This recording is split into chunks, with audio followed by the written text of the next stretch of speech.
Hello दोस्तों, स्वागत है आपके अपने YouTube चैनल थ्रिल ट्यूटर में।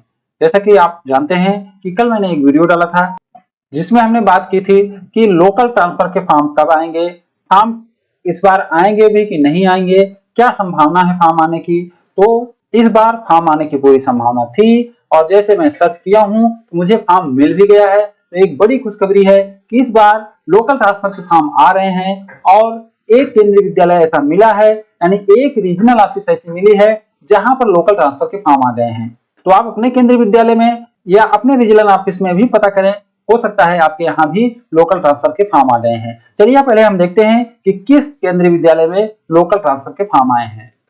तो उसके लिए हम टाइप करेंगे KV1 रायपुर, क्योंकि KV1 रायपुर में ही ये फॉर्म दिखाई दे रहे हैं, जबकि रीजनल ऑफिस में भी जाके मैं देखा हूं वहां पे ये फॉर्म नहीं दिख रहे हैं। तो हम जाएंगे एकेडमिक में और एडमिशन डिटेल में जाएंगे। तो यहाँ आप देख सकते हैं ऊपर में ही यहाँ पर लोकल ट्रांसफर के फॉर्म दिख रहे हैं, लोकल केवी ट्रांसफर नोटिस एवं फॉर्म। ये फॉर्म 3 तारीख को अपलोड हुए हैं, लेकिन ये दिखने लगा है कल से। 3 तारीख को दिख नहीं रहा था क्योंकि इसका पब्लिश डेट 3 दिखा रहा है। तो चलिए फॉर्म डाउनलोड करते हैं और देखते हैं कि फॉर्म कैसे होता है, क्या डिटेल उसमें भरना होता है, आपको उसे कहाँ जमा करना होगा, कौन लोग फॉर्म भर सकते हैं। तो ये सारी जानकारी हम देखेंगे। उसके पहले हम देखेंगे कि फॉर्म और कहाँ आपको दिख सकता है। तो जैसे मैं बार बार बताते रहता हूँ कि आपको कोई भी नोटिस देखने के लिए 3 जगह चेक करना है। एक एकेडमिक में जाकर एडमिशन डिटेल में, दूसरा जो तरीका है वो यहाँ लेटेस्ट न्यूज वाले सेक्शन में आपको देखना है, फिर जो तीसरा तरीका है वो नीचे व्हाट्स न्यू में जाके देखना है। तो यहाँ भी आप देख सकते हैं local KV transfer notice and form है, तो आप कहीं से भी इसे डाउनलोड कर सकते हैं। मैं इसको यहाँ से डाउनलोड कर ले रहा हूँ। आप देख सकते हैं यहाँ एक सूचना दी हुई है, शैक्षणिक सत्र 2025-26 के लिए स्थानीय स्थानांतरण सभी हितधारकों अभिभावकों को सूचित किया जाता है कि सत्र 2025-26 के लिए स्थानीय स्थानांतरण का कार्यक्रम जारी कर दिया गया है। स्थानीय स्थानांतरण फॉर्म स्कूल की वेबसाइट नंबर 1 raipur.kvs.ac.in पर अपलोड कर दिया गया है और इसे कार्यालय समय के दौरान विद्यालय कार्यालय से प्राप्त किया जा सकता है। मतलब ऑनलाइन भी आप इसे निकाल सकते हैं और विद्यालय से भी प्राप्त कर सकते हैं। इच्छुक अभिभावकों को 30/6/2025 दोपहर 1 बजे तक सभी सहायक दस्तावेजों के साथ विधिवत भरे हुए स्थानीय स्थानांतरण फॉर्म की 2 प्रतियां विद्यालय में जमा करानी होगी। कोई भी अभिभावक सीधे क्षेत्रीय कार्यालय में आवेदन नहीं करेगा। तो 2-3 चीजें इसमें क्लियर बताई गई हैं। फॉर्म आपको कहां से मिलेगा? फॉर्म आपको विद्यालय की वेबसाइट से भी मिल जाएगा, क्योंकि वहां अपलोड कर दिया गया है ऐसा बताया जा रहा है, और इसे कार्यालय समय के दौरान विद्यालय कार्यालय से भी प्राप्त किया जा सकता है। तो सबसे अच्छा है कि आप विद्यालय से ही प्राप्त करें, वहां आपको कुछ अतिरिक्त जानकारी भी मिल जाएगी।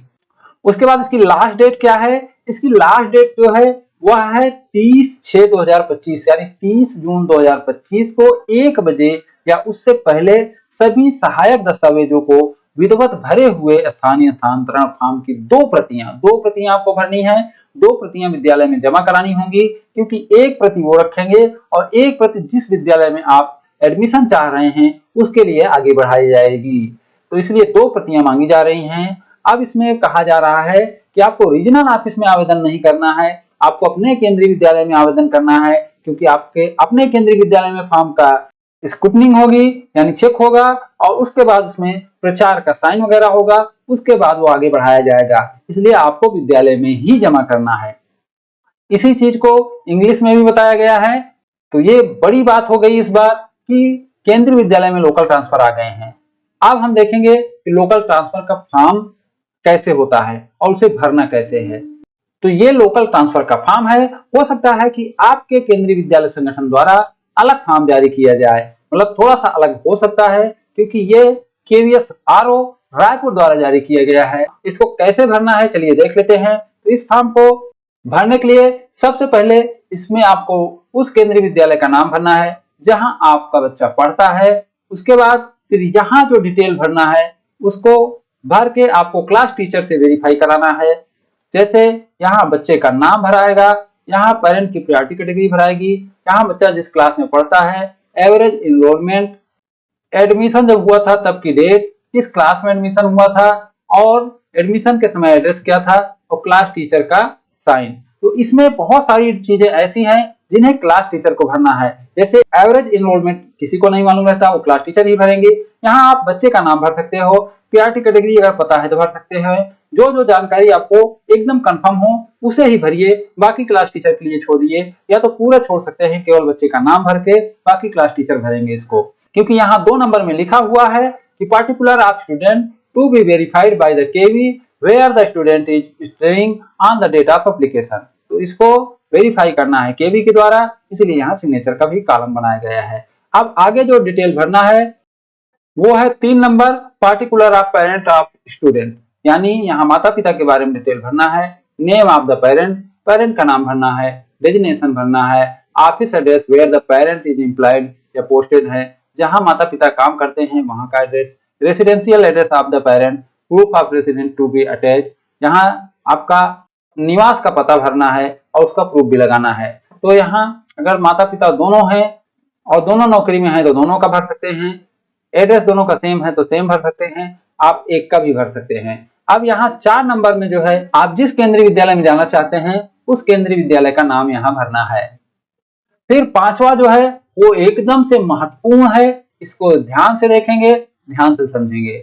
यही ग्राउंड है जिसके आधार पे आपके बच्चे का ट्रांसफर होगा। तो इसमें से आपको टिक करना है, यानी ए अलॉटमेंट ऑफ गवर्नमेंट अकोमोडेशन, कि माता पिता को कोई सरकारी आवास अलॉट हुआ है, या shifting to own house to by the parent, या माता पिता अपने खुद के घर में गए हैं नई जगह पर, इसलिए वहां पर बच्चे को ले जाना चाहते हैं। बी में है मेडिकल इमरजेंसी है, सीरियस इलनेस है, चाहे स्टूडेंट का या पेरेंट का, तो उस आधार पे भी होता है। या सिबलिंग है, यानी सिबलिंग केस है, जैसे मान चलिए कि उसका कोई भाई बहन दूसरे केंद्रीय विद्यालय में पढ़ता है या दूसरे सिटी में पढ़ता है, तब भी उसका एडमिशन हो जाएगा। तो इतने ही कारण से एडमिशन होते हैं, इन्हीं में से कोई कारण है तो आप फॉर्म डाल पाएंगे। अब नीचे सिग्नेचर ऑफ पेरेंट है, यहाँ माता पिता में से किसी को साइन कर देना है, जो साइन करेगा उसी का यहाँ नाम लिख देना है। जिस दिन साइन करेंगे उस दिन का डेट लिख देना है, जिस जगह पे साइन करेंगे उस जगह उस शहर का नाम लिख देना है। अब आपका फॉर्म कंप्लीट हो गया है। अब इसमें सारे डॉक्यूमेंट लगाने हैं।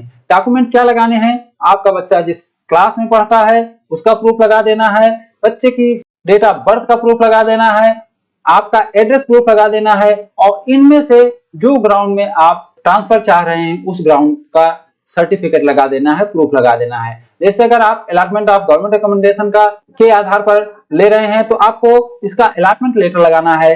शिफ्टिंग टू ओन हाउस है तो खुद के घर का कागज लगाना है।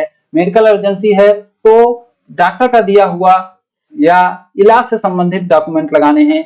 सिबलिंग केस है तो उस बच्चे का मार्कशीट या रिपोर्ट कार्ड जो भी है उसको लगा देना है कि बच्चा मेरा वहां पढ़ता है।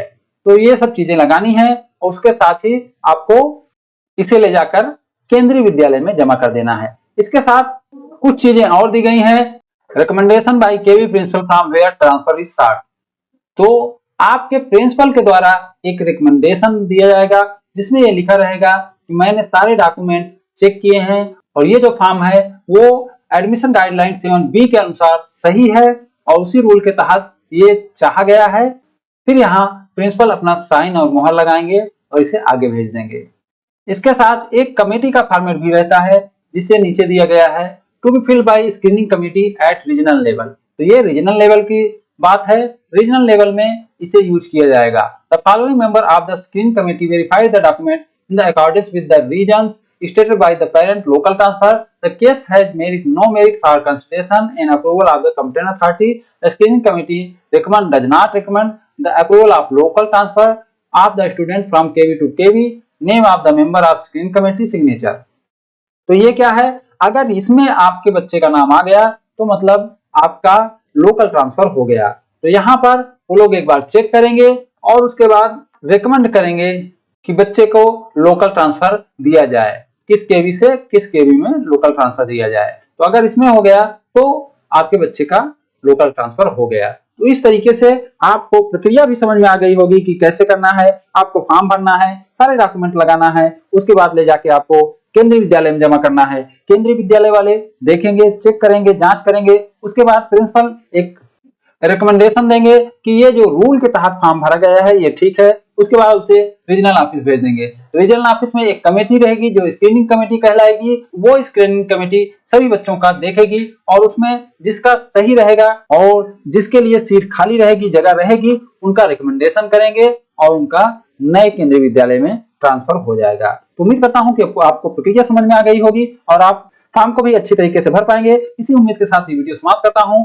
अगर ये वीडियो आपको अच्छा लगा हो तो इसे लाइक एंड शेयर करें और हमारे चैनल को सब्सक्राइब भी करें। Thank you for watching.